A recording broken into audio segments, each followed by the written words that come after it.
Shout out to the wolves. Salute to the ninjas.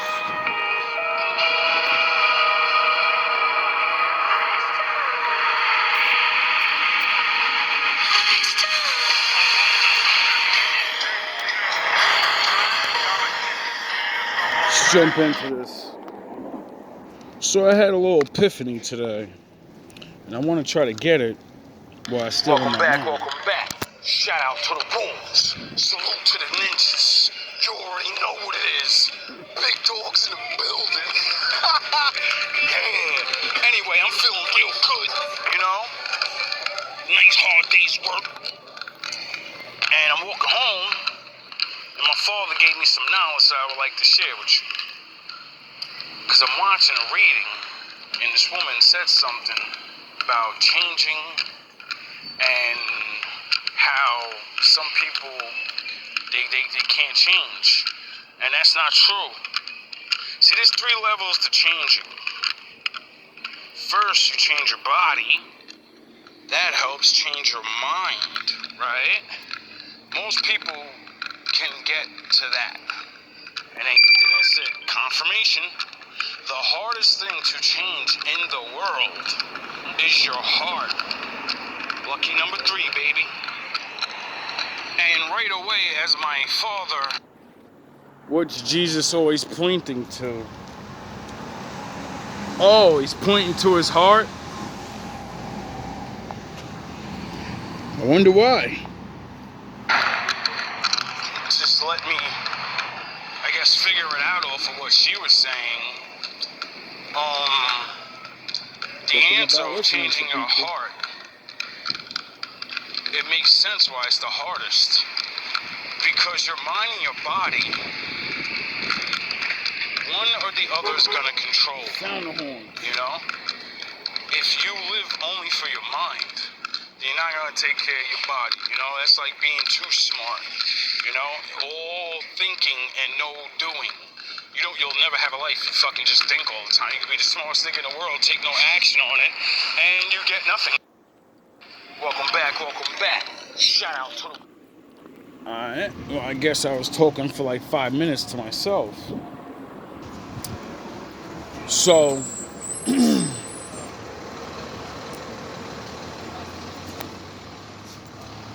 can't change, you know, completely sometimes, because changing one triggers the next. Sound the horns. And what happens, I believe, is if you're all thinking or you're all action, you know, the Lord's going to meet you in the middle, and he's going to show you lessons to slow down or speed up one way or another, you know. And you meet in the middle because you need your mind and your body to be healthy and work for your heart, because your heart is your other mind. You know, it's your soul. It may not be your soul, but there's a part of man that we consider heart. To me, I don't know what it is. There's a piece of us that I guess is the heart, or it's centered in our chest. And it does something. Your heart will always have the last say. It's like the Most High. Whatever's really in your heart, you can change your fucking body. You can change pieces of your mind, right? But if your heart is in hatred, you're still going to be a fucking hater. Get it? If you over love, which is a bad thing, and that's what your heart tells you to do, well, you're still doing bad to yourself and other people that actually need you. Duh, because you're not there for them. You're bleeding your heart out for fucking retards that shouldn't be bleeding you dry. Now, why I think changing the heart is the hardest is because, like I said, the mind, if your mind is influenced, which it always will be, it's the natural order of reality. You're born into a world where you don't know anything, and everything you see, the Most High made your brain record and try to figure things out, like, what the fuck am I in? That's why kids ask questions, because they're like, yo, what the fuck is this? Nigga, I have awareness. I don't know I'm on a planet, in a town, in a house. I only see you motherfuckers all day. I think you're the only fucking two human beings in the world till you bring me outside. Get it? They have no awareness of the bigger picture. And what goes in determines, you know, the heart. Now, you can say that most people will be like, well, that's contradictory to your heart has the overall last judgment, because if your mind is what will get triggered first to affect your heart, then wouldn't your mind be the one that has? Oh no, because your mind can change very easily. I've watched a man do it. I've done it to somebody, so I know what it's like. I know what it's like to make a person that's fucking racist. Not, I need to kill niggas and all. No, I don't like black people because of what I was taught. I was raised to not like you niggas. I was raised to think I'm better than you niggas. And that's it. I don't know any better, so I'm only going to be in this reality that I fucking know. And then them get around me, and then me teach and be myself. Best your ass. You know, lose too, but the winning, it's needed. That's when the illusions of they're just dumb, I will always win against them.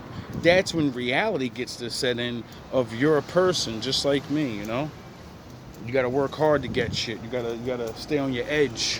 Whatever's your advantage, you better fucking start taking advantage of it and stop fucking complaining about, well, I'm doing better than you. I'm doing better than you at something because I'm taking advantage of my advantages. This is normal reality. Now, the heart is the decider, because why do you think this world will always, that's the last thing it affects, your heart. All the things that you go through in this world puts a outlook into your heart of how things are and how things could be.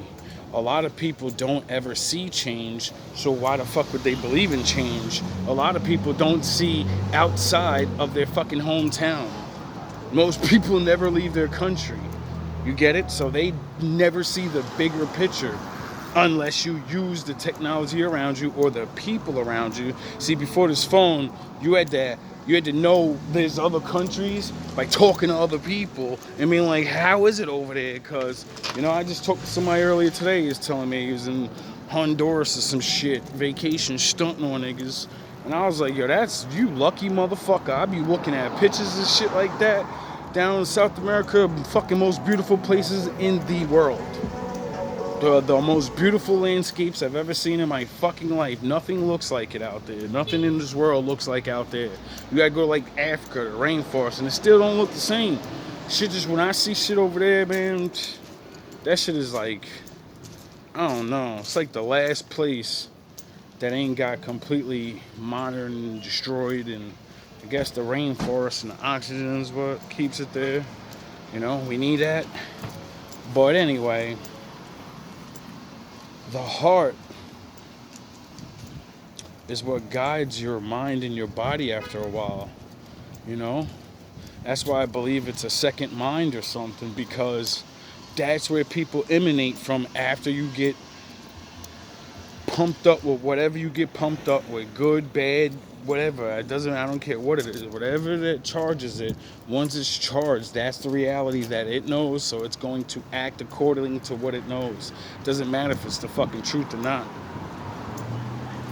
That's what the allegory of the men in the cave, and they were all locked in there, and then they was putting shadow creatures, scaring the shit out of them, and they never seen no fucking light of day for so long that when one of them escaped, the rest of them told them, don't run, there's monsters, or there's always monsters out there. You're safer in the cave. And he was brave enough to say, nah, I don't see the monsters right now, so I'm leaving, dog. I'm getting the fuck out of here. There's more to life than this fucking cave, and I know it. How did he know? Because if there was fucking monsters, shadows, that meant where the fuck did they go? They gotta be out there somewhere eating something to stay alive. So he figured, motherfucker, I wanna be out there too. See, the mind, when left alone, you can figure shit out really easy. It's not that hard to figure out things. especially when it comes to being put in a box.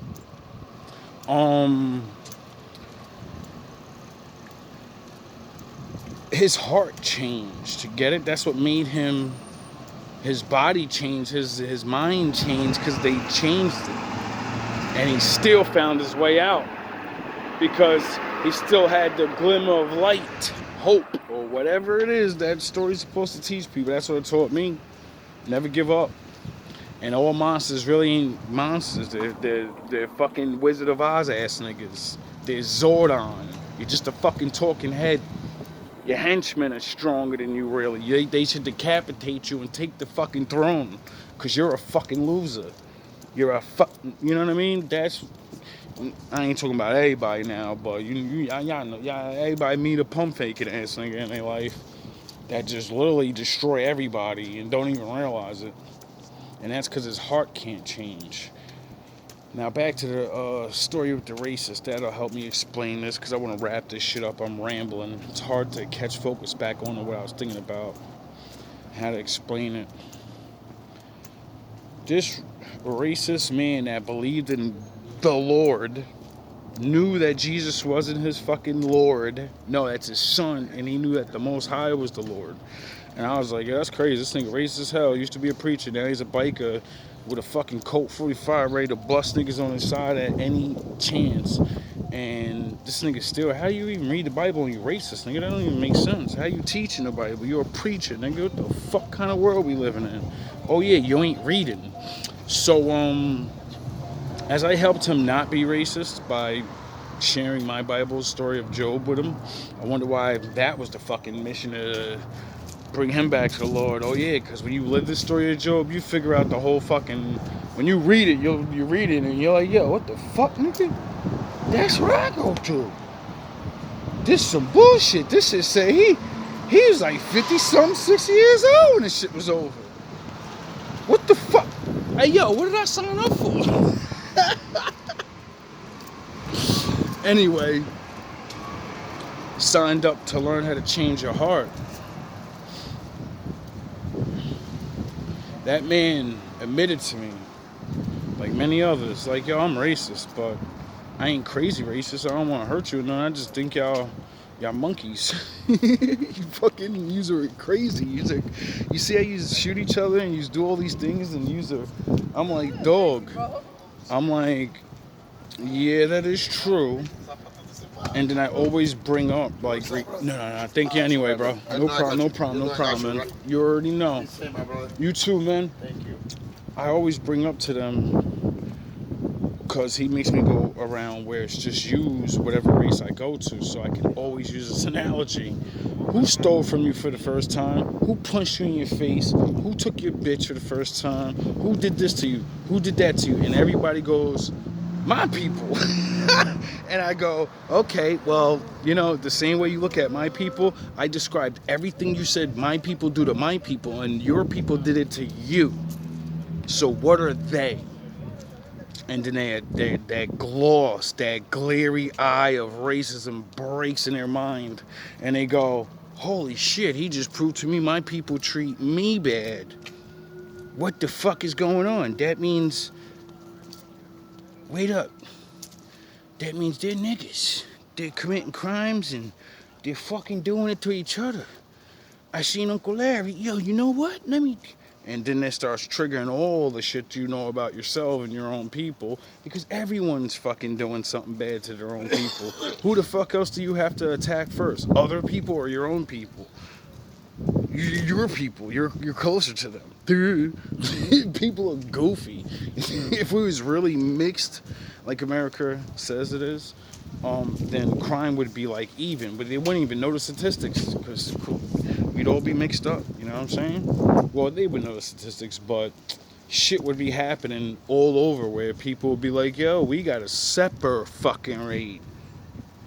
I'm tired of being angry at fucking this nigga for this, his culture, and then he's doing this over there, and then I gotta listen to they shit over there, and no, I want to be around my people so we can live and listen to what we normally listen to and be comfortable. Walk down the street. People think this shit means nothing, but it does. That's why the Lord said, if you can't get the fuck along, separate. You can't get along because you can't change your heart. That man changed his heart because I told him the story of Job and how his wife got taken away, and he was mad because he was a preacher.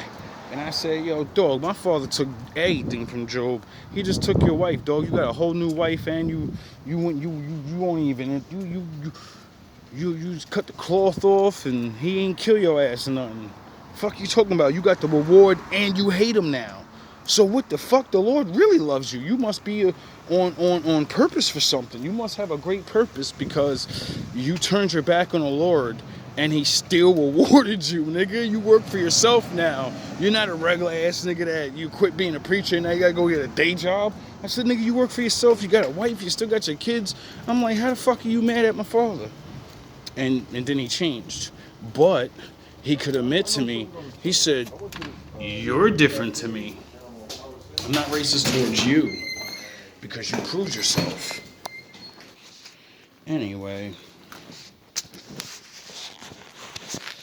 even I have trouble with doing that. Changing the heart is hard because, like he said, I see you're not that, but you know, the others. And I said, I understand. I lived in it, you know. I see them do these things to each other. I have to survive through it myself, just like you do, against your own people. And he said, that's a good way to look at it, you know.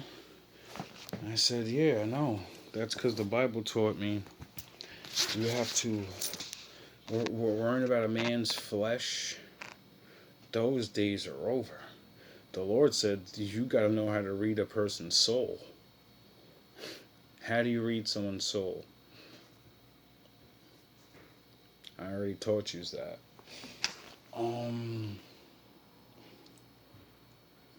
But just like I said, though, his mind changed, his body changed, you know. And when he seen one that he could relate to and have understanding with and gain some knowledge from, he grew to a different level of heart. But I don't know him anymore, so did he completely change and say, yeah, those others are probably dangerous too or whatever, but they're the same as my people. My people are they're doing the same shit. They're out there robbing, stealing, gunning, drugging, unwedlock babies, and every other fucking goofy thing that any person could even use as a stereotype. Oh, you're on welfare. You're 40% on welfare. We're 14%. So, you know, you'll never throw that one in my face again. That's not gonna happen. Because it's not a fucking dick swinging contest. That's what the mind and the body does. Back and forth. You get it? It's like action thinking. You gotta know how to think on the go. That way your heart can change. Now, how you do that, I don't really know how to explain that for some people. It's something that you have to accept, you know? And I don't know. You have to experience life. I usually learn my lessons through other people, you know? Watching, paying attention. And then comparing that to the knowledge my father has or has shown me. And seeing that he has written it down that people need to check for people's spirit and your heart in the Mayet laws. If your heart's not light as a feather, meaning your heart when you die, you better make sure that if nothing else changed about you, you better make sure your heart changed. Your mind, I don't know. You can't change your heart without your mind, I guess, but maybe you can. There's always a way, I guess. And so many people. So many people I don't think want to change. because they don't think they have to. Because my Father gives you free will, so you don't. But you rob yourself of this experience in life. And that's all I'm going to say about that. You rob yourself. You don't have to be bubbly, giggly, and fucking, I'm full of fucking light and bubbles and roses. But actually hating on people and not even know why. That's stupid. Hating people for lies that can easily be proven, that's even stupider. Wasting your time hating on someone is more stupid because that means you're taking time away from yourself. You're not loving. While you hate me and my people, that means you're not loving you and your people. You kind of get that? You can't fucking do two things at once. You gotta choose. Love or hate. All love and all praise to the Most High.